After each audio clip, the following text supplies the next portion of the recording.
Alright everyone, per the 80 million requests to stop talking, here is the non-talk-through version of this store manager using pepper spray against a drug-induced person.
Alright, cool, so let's take a look at much more refined after actions.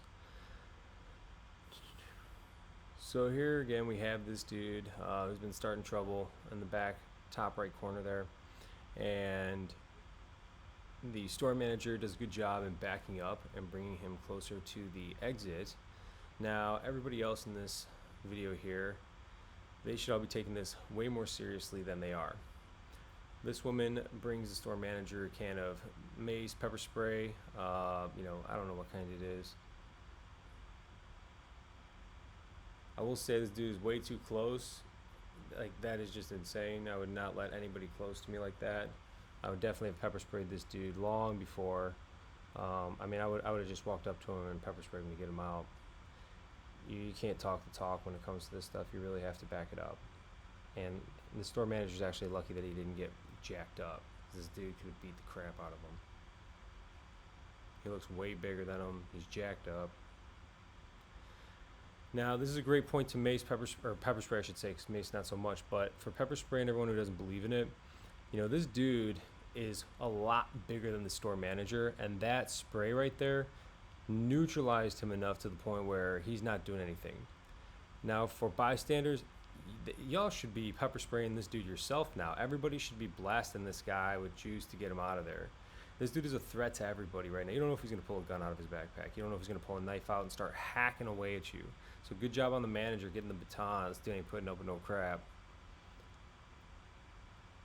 But, this isn't funny. This isn't a joke. He did walk into his pepper spray, but just keep in mind, he did a great job utilizing the natural terrain to keep himself separate from the dude. He came walking back here again to egress out so he can better arm himself against this guy, but he did end up walking into the pepper spray. These people should have been taking this way more seriously, and do not let anybody ever get within 1 arm's reach of you, let alone 2 arms reach, I'd probably say. So yep, there you go, the non-talking original version played through. Take care, stay safe, be kind.